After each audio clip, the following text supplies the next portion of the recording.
আল জাজিরার একটা রিপোর্ট, সেটি হচ্ছে যুদ্ধবিরতির নামে উচ্ছেদ কি ট্রাম্প নেতানিয়াহুর নতুন কৌশল। দর্শক, এটা মনে করার যথেষ্ট কারণ আছে। এই কারণে আজকে যখন আপনাদের সামনে এই রিপোর্টটি বলছি, তখন 82 জন একদিনেই নিহত হয়েছে ফিলিস্তিনির গাজাতে। তাহলে তাদের যে যুদ্ধবিরতির সদিচ্ছা আছে এবং কোনো হত্যাযজ্ঞ চালাবে না, এমন কিন্তু কোনো কমিটমেন্ট বা এমন কোনো নিশ্চয়তা পাওয়া যাচ্ছে না। তারা মনে করছে যে হত্যাযজ্ঞ চালাতে চালাতে চালাতে একসময় গাজাবাসী নিস্তেজ হয়ে যাবে, হামাস পুরোপুরি দুর্বল হয়ে যাবে এবং তখন তারা ওই গাজাকে নিয়ে যা খুশি তাই করবে। এটাই হচ্ছে পরিকল্পনা, যে পরিকল্পনা নেতানিয়াহুকে দিয়ে বাস্তবায়ন করছে মার্কিন যুক্তরাষ্ট্র। এবং প্রথম যে ডোনাল্ড ট্রাম্প বলেছিলেন, তিনি গাজা উপত্যকাকে একটা মনোরম পর্যটন নগরী বানাবে, সেখানে দেশ বিদেশ থেকে প্রচুর মানুষ আসবে, একটা নয়নাভিরাম একটা দৃশ্য হবে সেই গাজায়, যেই গাজায় 57,000 গাজাবাসীর রক্ত, আরও অজ্ঞাত অসংখ্য এমন কোনো পরিবার নেই যে পরিবারের রক্ত ঝরেনি গাজাতে। সেই গাজায় তারা একটা উৎসবের নগরীতে পরিণত করতে চান। এটাই হচ্ছে ট্র্যাজেডি, যে ট্র্যাজেডি আরব বিশ্ব দেখছে, আরব বিশ্বের লক্ষ লক্ষ মানুষ অসহায় হয়ে দেখছে। ধনী দেশ সৌদি আরব, সংযুক্ত আরব আমিরাত, কুয়েত, কাতার সবাই তাকিয়ে আছে, বরং মার্কিন পরিকল্পনা বাস্তবায়নে কোনো কোনো ক্ষেত্রে সহযোগিতা করছে, কিন্তু মুখে বলছে যে না, ফিলিস্তিনিদের অধিকার আছে, গাজাবাসীদের অধিকার আছে, কিন্তু সেই অধিকার বাস্তবায়নে কোনো রকম তৎপরতা, কোনো রকম পদক্ষেপ তাদের নেই, যার কারণে নেতানিয়াহু বেপরোয়া মার্কিন যুক্তরাষ্ট্রের সমর্থনে যা খুশি তাই করছে। এখন মধ্যপ্রাচ্যে ডোনাল্ড ট্রাম্পের সর্বোচ্চ অগ্রাধিকার হচ্ছে গাজায় যুদ্ধ বন্ধ করা, বলছে হোয়াইট হাউস। অথচ যুক্তরাষ্ট্রের প্রেসিডেন্ট চলতি সপ্তাহে যখন ইসরায়েলের প্রধানমন্ত্রী বেনিয়ামিন নেতানিয়াহুকে স্বাগত জানালেন, তখন দুই নেতাই একে অপরের প্রশংসা করেছেন। এদিকে ফিলিস্তিনি ভূখণ্ড গাজায় ইসরায়েলের হামলা অব্যাহত রেখেছে। উপত্যকাটিতে এ পর্যন্ত 57,575 জন নিহত হয়েছে, এটা অফিসিয়াল হিসাব। এর বাইরে আরও অসংখ্য মানুষ নিহত হয়েছে, যার খবর এখনো পাওয়া যায়নি।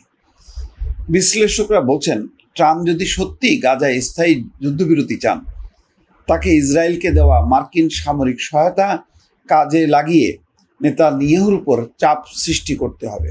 কিন্তু তিনি সেই চাপ কিন্তু সৃষ্টি করতে চান না, তিনিও চান না, তার পূর্বসূরি জো বাইডেন তিনিও কিন্তু চাননি।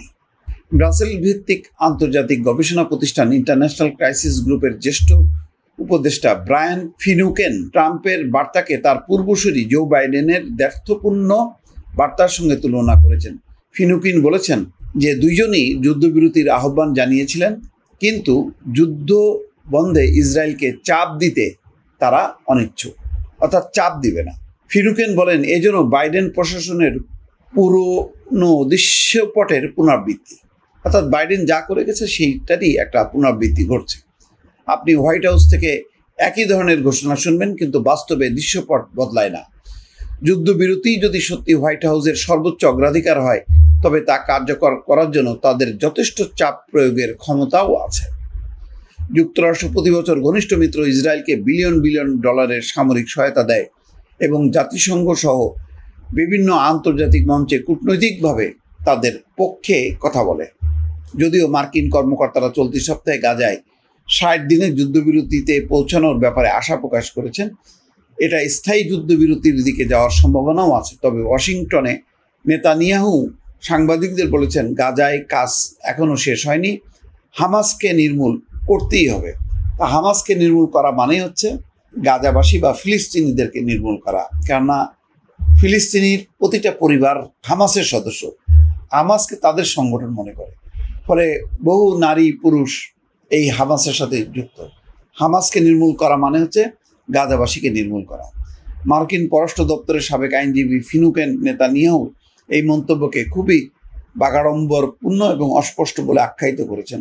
তিনি জোর দিয়ে বলেন, ট্রাম্প চাইলে ইসরায়েলকে যুদ্ধ বন্ধ করতে চাপ দিতে পারেন, সামরিক সহায়তা স্থগিত করার হুমকিও ব্যবহার করা যেতে পারে।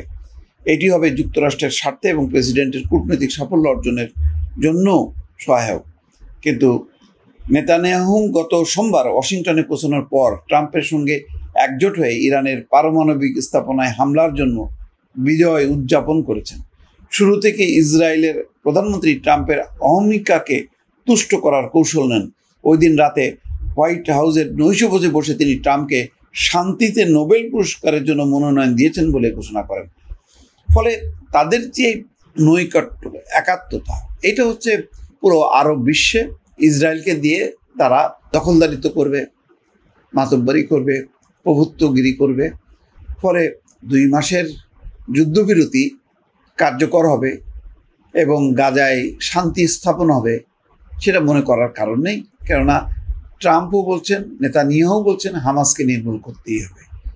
সেই হামাসের সঙ্গে কি যুদ্ধবিরতি হবে, কি তারা কার্যকর করবে, এটা একেবারেই অস্পষ্ট। দর্শক, ভালো থাকবেন। আল্লাহ হাফেজ।